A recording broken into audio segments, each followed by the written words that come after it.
Hello friends, welcome to our channel. Pondicherry সিরিজের নতুন একটা ভিডিও নিয়ে চলে এসেছি। আজকের ভিডিওতে থাকবে পন্ডিচেরির most visiting places. Pondicherry visit করলে যে মোস্ট লুক্রেটিভ প্লেসগুলো না দেখলেই মিস হয়ে যাবে কিন্তু পন্ডিচেরি ঘোরাটা। তাই এই ভিডিওতে আপনারা সেই সব জায়গার ডিটেলস পেয়ে যাবেন। এছাড়াও দেখতে পাবেন আমরা কিভাবে হাওড়া ফিরলাম। আমার এই ভিডিওটা ভালো লাগলে আমার চ্যানেলটাকে লাইক এবং সাবস্ক্রাইব করে দেবেন। গুড মর্নিং ফ্রেন্ডস, এই মর্নিংটা হচ্ছে 1 জানুয়ারি 2024-এর ফার্স্ট মর্নিং। আমি লি ক্যাফে বলে যে মোস্ট পপুলার ক্যাফেটা রয়েছে রক বিচের কাছে, সেখানে আমি ব্রেকফাস্ট করেছিলাম 1 জানুয়ারি 2024। লি ক্যাফের সবচেয়ে প্লাস পয়েন্ট হচ্ছে তার লোকেশন। একদম সমুদ্রের লাগোয়া হচ্ছে লি ক্যাফে। এই হচ্ছে লি ক্যাফের লোকেশন, যেখানে বসে আপনি যখন আপনার ব্রেকফাস্ট এনজয় করবেন তখন সামনেই সমুদ্রের বিউটিটা আপনি উপভোগ করতে পারবেন। আমি ব্রেকফাস্টে নিয়েছিলাম veg omelette, butter toast and cappuccino. অসাধারণ ছিল টেস্ট। আপনারা যদি পন্ডিচেরি আসেন তাহলে একবার লি ক্যাফের ফুড ট্রাই করবেন, আশা করি আপনাদের ভালো লাগবে। ব্রেকফাস্ট করতে করতে সমুদ্রের বিউটি তো উপভোগ করলামই, তারপর চলে গেলাম পন্ডিচেরির বিখ্যাত সেই রক বিচে। এই হচ্ছে পন্ডিচেরির রক বিচ। রক বিচের সাইড ধরে আপনাদের হাঁটতে কিন্তু বেশ ভালো লাগবে, কারণ এই রক বিচের সাইড দিয়েই আপনি হোয়াইট টাউনের সিনিক বিউটি সঙ্গে সমুদ্রের যে বিউটি দুটো একসঙ্গে উপভোগ করতে পারবেন। আমার নর্মালি এই রোড দিয়ে হাঁটতে কিন্তু বেশ ভালোই লাগছিল।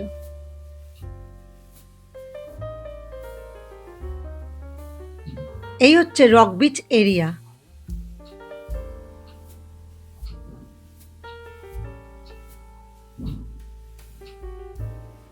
এবার আমি রক বিচ ধরে সোজা হেঁটে এগোতে লাগলাম।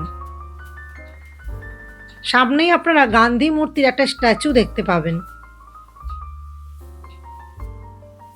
বিচ সাইড দিয়ে হাঁটতে একটু অসুবিধা হচ্ছিল বলে আমি এবার রোডে চলে এলাম। সামনেই দেখতে পাচ্ছেন পন্ডিচেরির লাইট হাউস। প্রমোদে বিচের একদম উল্টো দিকেই হচ্ছে লাইট হাউস। এই হচ্ছে লাইট হাউস এরিয়া।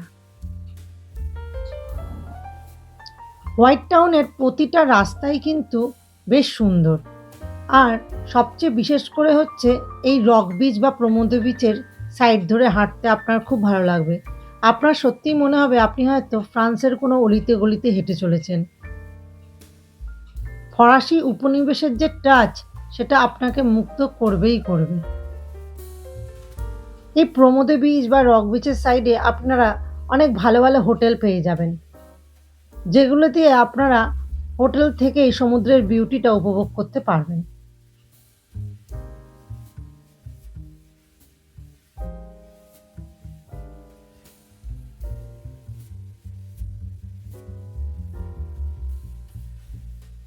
সোজা রাস্তা ধরে হাঁটতে হাঁটতে বুঝতেই পারিনি অনেকটা বেলা হয়ে গেছে, তাই আর সময় নষ্ট না করে সোজা হোটেলের দিকে এগোতে লাগলাম। আগের ভিডিওতেই দেখিয়েছি আমরা কোন হোটেলে ছিলাম, ভিলা ডু ওশিয়ান। আপনাদের যদি ওই ভিডিও লিঙ্ক প্রয়োজন পড়ে তাহলে আমার ডেসক্রিপশন বক্সের লিঙ্ক দেওয়া আছে, আপনারা অবশ্যই দেখে নেবেন। এছাড়াও পন্ডিচেরি সিরিজের আরও সব ভিডিওর লিঙ্কও আমি ডেসক্রিপশন বক্সে দিয়ে দেবো, আপনারা চেক করে নেবেন।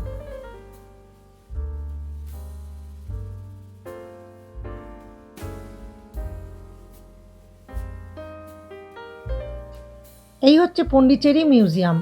যেহেতু সেদিন হলিডে ছিল তাই আমরা সেদিন মিউজিয়ামের ভেতরে ঢুকতে পারিনি।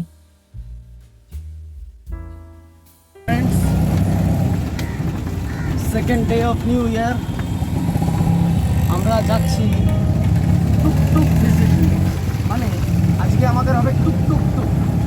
ঠিক করলে এই টুকটুক টুকটাই দারুণ। তো সেখানে আমরা আনবুকে পেয়ে গেছি। Anbu brother will take us and will visit first Aurobindo Ashram at the other places of the Pondicherry. So সঙ্গে থাকুন, চ্যানেলটাকে সাবস্ক্রাইব করুন, বাকি জিনিসগুলো পন্ডিচেরি ট্যুরের আমাদের দেখতে। এই ট্রিপে আমরা দেখাবো উইদিন 48 আওয়ার্স আপনারা পন্ডিচেরি বেসিক্যালি কীভাবে করবেন। এই হচ্ছে অরবিন্দ আশ্রম। আশ্রমের ভেতর কিন্তু ফোন অ্যালাউ নয়, তাই ভেতরের ভিডিও আপনাদের সঙ্গে শেয়ার করতে পারলাম না। আপনারা অবশ্যই আসলে এই আশ্রম ভিজিট অবশ্যই করবেন। আপনারা যদি অরবিন্দ আশ্রম ভিজিট করেন, ওই যে অরবিন্দ আশ্রমের যে এনভায়রনমেন্ট এবং পরিবেশটা আপনার যে এতটাই ভালো লাগবে যে কখন আপনার ঘন্টার পর ঘন্টা সময় কেটে যাচ্ছে আপনি কিন্তু বুঝতে পারবেন না। এতটাই কাম কুল পরিবেশ।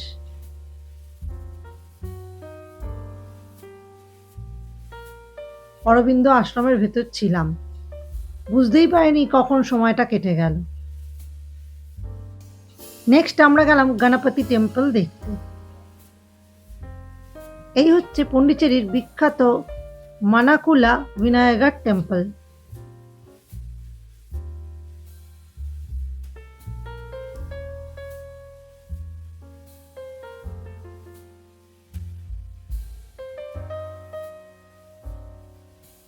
বিনায়ক টেম্পলে আমরা 2 জানুয়ারি এলাম এবং খুব সুন্দরভাবে আমরা দর্শন করতে পারলাম গণপতির।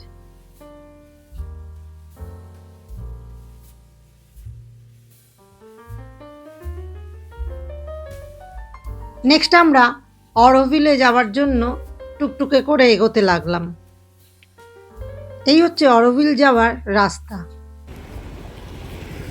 এই হচ্ছে অরোভিলে ঢোকার রাস্তা।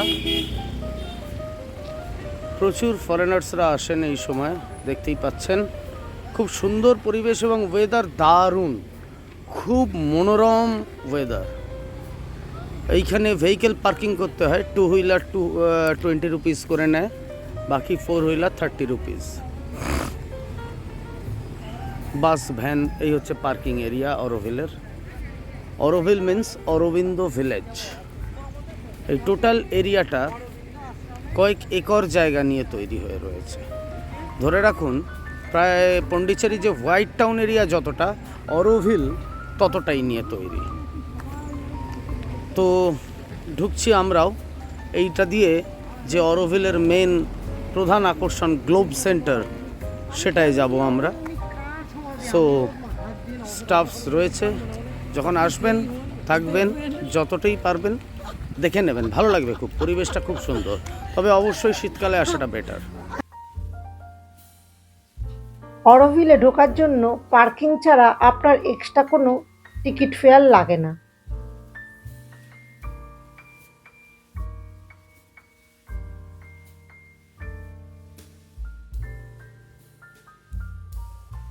এই হচ্ছে অরোভিলে যাওয়ার এন্ট্রান্স এরিয়া।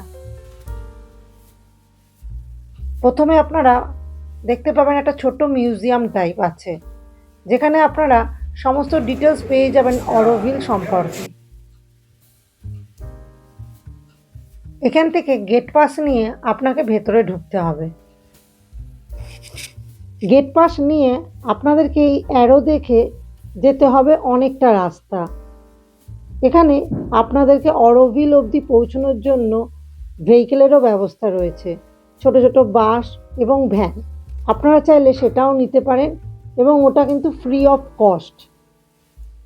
আমি আর অভিক ভাবলাম প্রথমটা হেঁটেই যাই, ফেরার সময় নয় আমরা ভেহিকেলে করে ফিরে আসব, তাহলে যাওয়ার সময় জায়গাটাও ভালোভাবে দেখা যাবে পুরো, এবং আপনাদের সঙ্গে শেয়ারও করা যাবে।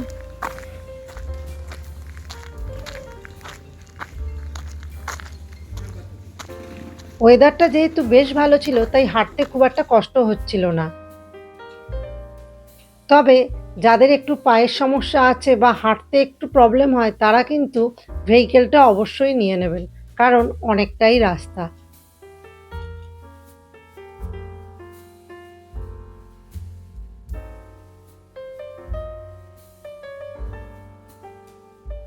প্রায় মিনিট 15 লাগলো হেঁটে আসতে। নেক্সট আপনার এখানেও আরেকবার গেট পাস চেক হবে। ফাইনালি পৌঁছে গেলাম একেবারে অরোভিলের সামনে। তবে হেঁটে আসার পথটা একটু দুর্গম হলেও হেঁটে আসতে কিন্তু খুব একটা খারাপ লাগেনি, যেহেতু স্নিক বিউটি ছিল দারুণ। এই হচ্ছে সেই বিখ্যাত অরোভিল। ভীষণ সুন্দর, ভীষণ ভালো।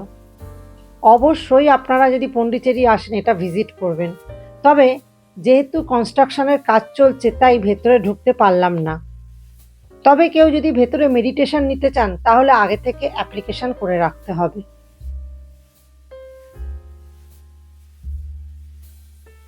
এখানকার এই ব্যবস্থাপনাটা আমার খুব ভালো লাগলো। আমরাও ফেরার সময় ভেহিকেল নিয়েছিলাম। ফ্রি অফ কস্টেই ওনারা ভিজিট করাবে, আবার আপনাদের ওখান থেকে নিয়ে আসবে।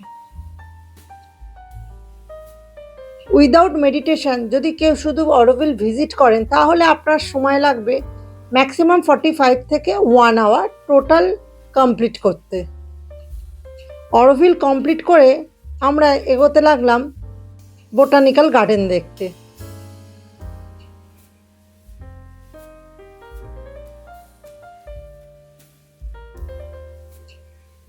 এই হচ্ছে বোটানিক্যাল গার্ডেনের মেন গেট।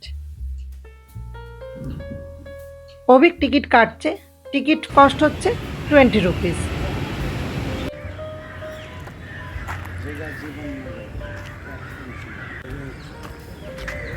আমরা যখন বোটানিক্যাল গার্ডেন পৌঁছলাম তখন কিন্তু প্রায় ইভিনিং হতে চলেছে, তাই বেশিক্ষণ আর থাকেনি, তাড়াতাড়ি কমপ্লিট করলাম।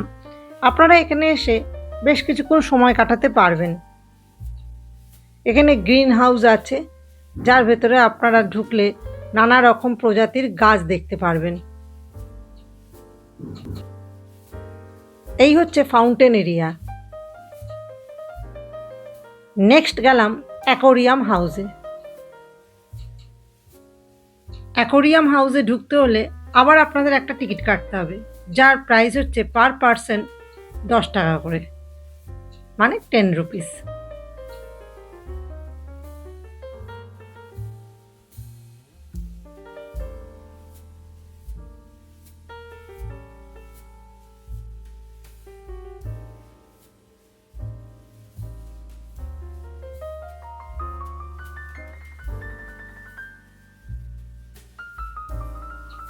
টোটাল সব কমপ্লিট করার পর তখন ইভিনিং হয়ে গেছিল। আমরা তখন এগোতে লাগলাম হোটেলের দিকে। Church basilica, oldest church of Pondicherry.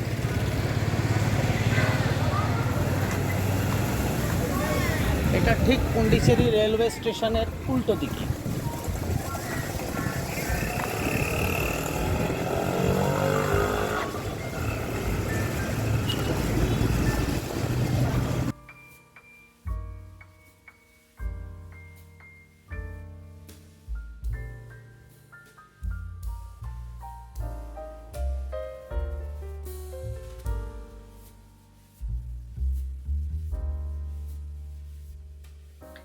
এই মার্কেটটা হচ্ছে বহু পুরনো, পন্ডিচেরির বিচ সাইড ফুড মার্কেট, বেশ পপুলার মার্কেট। এখানে সব রকম খাবার আপনারা পেয়ে যাবেন। আমাদের সাইট সিন কমপ্লিট হওয়ার পর আমরা টুকটুক ছেড়ে দিয়েছিলাম। আমরা হাঁটা পথে এলাম প্রমোদে বিচে। ইভিনিং টাইমে বিচ সাইডটা কিন্তু বেশ ভালো লাগছে। আমি আপনাদের সকালে দেখিয়েছি মর্নিং ভিউ, এবার দেখালাম ইভিনিং টাইমের ভিউটা।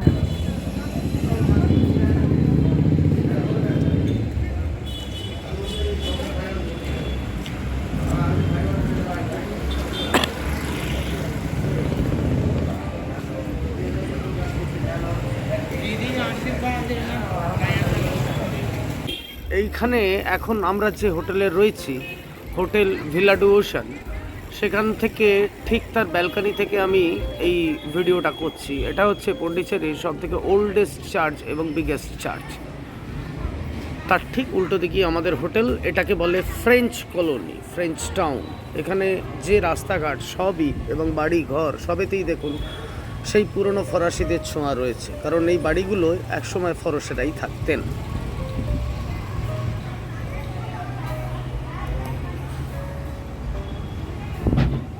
নিউ ইয়ারের এতে সাজানো হয়েছে চার্চ, অপূর্ব সুন্দর আলো।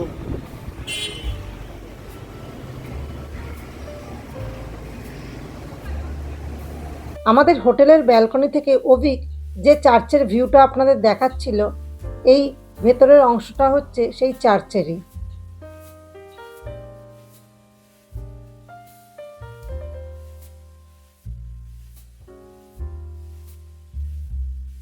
Today complete our journey Pondicherry. এখন আমরা এখান থেকে সোজা ব্যাক করছি আমাদের ডেস্টিনেশন, এবার আমাদের বাড়ি হাওড়া। আমরা ভিলাডু ওশিয়ানে ছিলাম, যথেষ্ট ভালো এখানকার হোটেলের এনভায়রনমেন্ট এবং বাইরের সব কিছু আপনারা পাবেন একদম কাছাকাছি। এই যে হোটেলের ভাই আমাদের সব লাগেজ এখানে তুলে দিচ্ছে, সামনেই তো আপনারা পেয়ে যাবেন টোটো অ্যাভেলেবেল, এবং এখান থেকে 600 মিটার্সের মধ্যেই রয়েছে রেলওয়ে স্টেশন। সো কোনো সমস্যা হবে না। ভিলাডু ওশিয়ান ভেরি গুড হোটেল, আপনারা আসবেন, এখানে থাকবেন, অবশ্যই এনজয় করতে পারবেন আপনারা সেই হোয়াইট টাউন কলোনিটা। ওকে, সো দেখা হচ্ছে আবার ট্রেনে গিয়ে। আমরা Pondicherry to Howrah train journey করছি, সেই ট্রেন জার্নিটা কেমন হয় পুরোটাই আপনাদের সামনে তুলে ধরবো। সঙ্গে থাকবেন, আবারও দেখা হবে অন্য কোনো ট্যুরে, অন্য কোনো ট্রিপে। চলে এসেছি আমরা পন্ডিচেরি স্টেশন, চলো।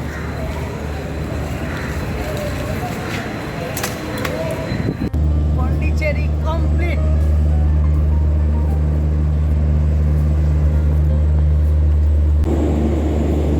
3 নম্বর প্ল্যাটফর্মে আমরা চলে এসেছি।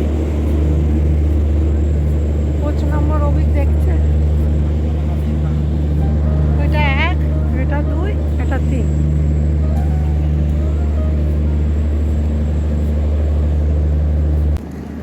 আমাদের A3-তে আছে 2 টায়ার।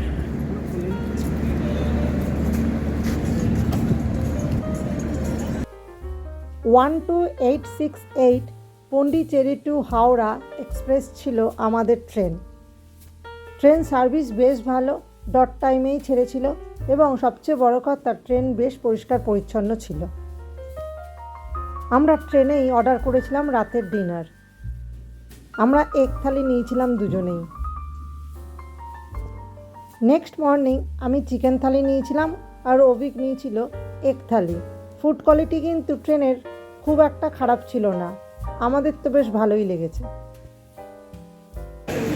ফিরে এলাম বাড়ি, হ্যাপি নিউ ইয়ার খুব ভালোভাবে কাটিয়ে। এই যে আমাদের ট্রেন দাঁড়িয়ে রয়েছে, নামলাম। এবার আস্তে আস্তে বাড়ির দিকে পা বাড়ানো হবে। ভিডিওগুলো দেখবেন, তাতে সব ডিটেলস দেয়া থাকবে, লিঙ্ক করে নেবেন, সব ডিটেলস পেয়ে যাবেন। রাত্রি 12:30 বাজে।